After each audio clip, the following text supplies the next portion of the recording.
Hey guys, it's been a while since we posted. I'm just sitting here in the grocery store parking lot waiting for our son who's reffing games, trying to get some editing done. Gonna run in and grab some groceries, but I just wanted to take a minute to kind of update you guys. I know we've kind of been few and far between on here. It's been, as you know, kind of a crazy time since February with Dan's cellulitis infections coming back and him being in and out of the hospital. Plus we had summer, we had several vacations that we took in between hospital stays, which was pretty crazy. We're super excited coming up here in the next week or two. We're going to be posting a vlog kind of recap of our vacation to Florida to Evermore Resort, which was so fun. I think for me, it was my favorite family vacation that we've been on since we got married 10 and a half years ago. So super excited to share that with you. It was an accessible place, beautiful, perfect for big families. But today, I know it's kind of weird having a video without Dan in it. He's at home actually, supposed to be laying in bed recovering from a surgery that he had a few days ago, and I'll let him talk more on that surgery if he wants to. But yeah, he's at home with 3 of the kids. One of them's reffing soccer and the other 2 graduated last year, and we see them few and far between. So I just wanted to maybe hop on here and give a unique perspective from, well, I guess I don't know if it's unique, but my perspective as the wife.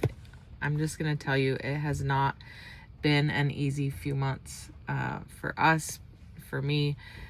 It's just been really emotionally draining to have my husband in and out of the hospital over and over again. And then I feel like the stress, like when he came out of the hospital each time, just like worrying and stressing and wondering if and when he was going to go back in the hospital, has almost been more, or taken more of a toll on me mentally than when he's actually in the hospital.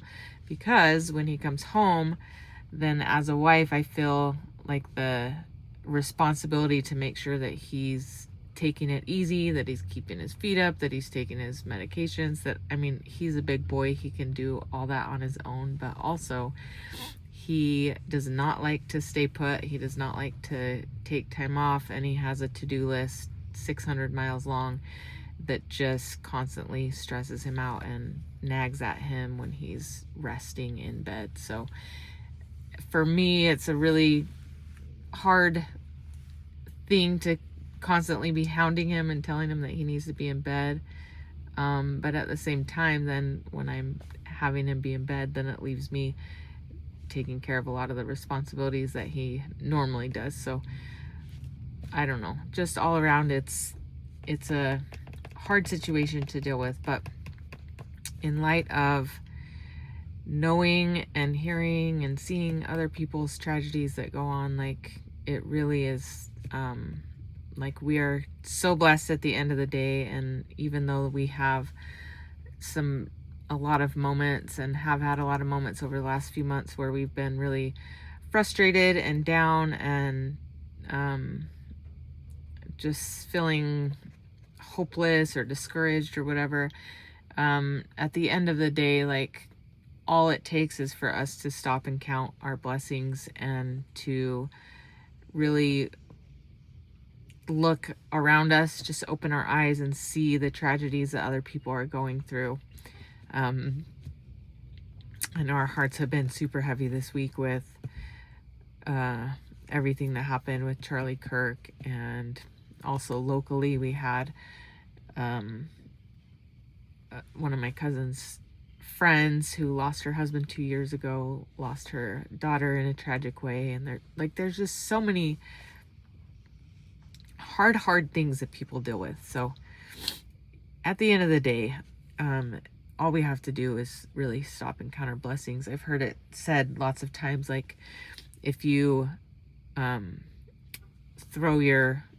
if everyone was gathered around in a circle and everybody was able to throw their own burdens and trials and hard things into the center of a pile, and then everyone got to go and pick what they took out, we would, like, hurry and race to get our own trials back, because I think we're built for them in the end, and they really teach us a lot and allow us to learn and grow. And obviously, if we didn't go through the hard things and the difficult things, we wouldn't be able to know how good the good things were, and be able to really cherish the sweet things that happen, and all the little blessings and the little sweet moments with our kids. And just, I don't know, as a mom, it's like that's something I treasure, and I know Dan does too, is just like these little sweet moments with our kids when we're snuggling them, or they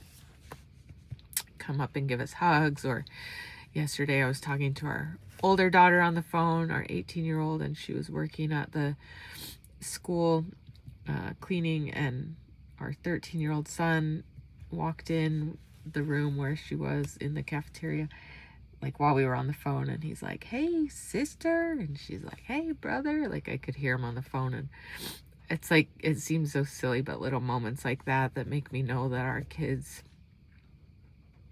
love each other, and that we're doing something right as parents. It's just really refreshing. So many little blessings, so many little moments to be thankful for. So yeah, we're doing good.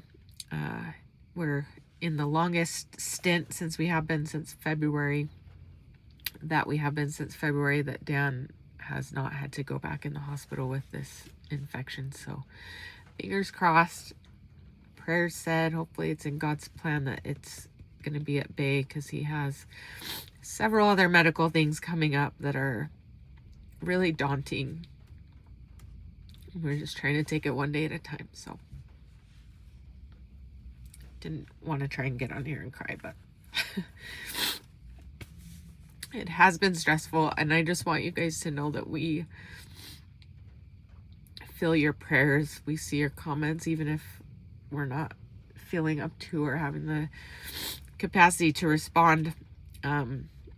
We do see them, and it is a huge uplift for us to see how many people are praying for us, and we really appreciate you guys. So keep us in your prayers. We'll keep you updated, and hopefully here soon Dan and I will make a video together, kind of with more details and updates. But thank you for being here. We love you guys, and hope you have a great weekend.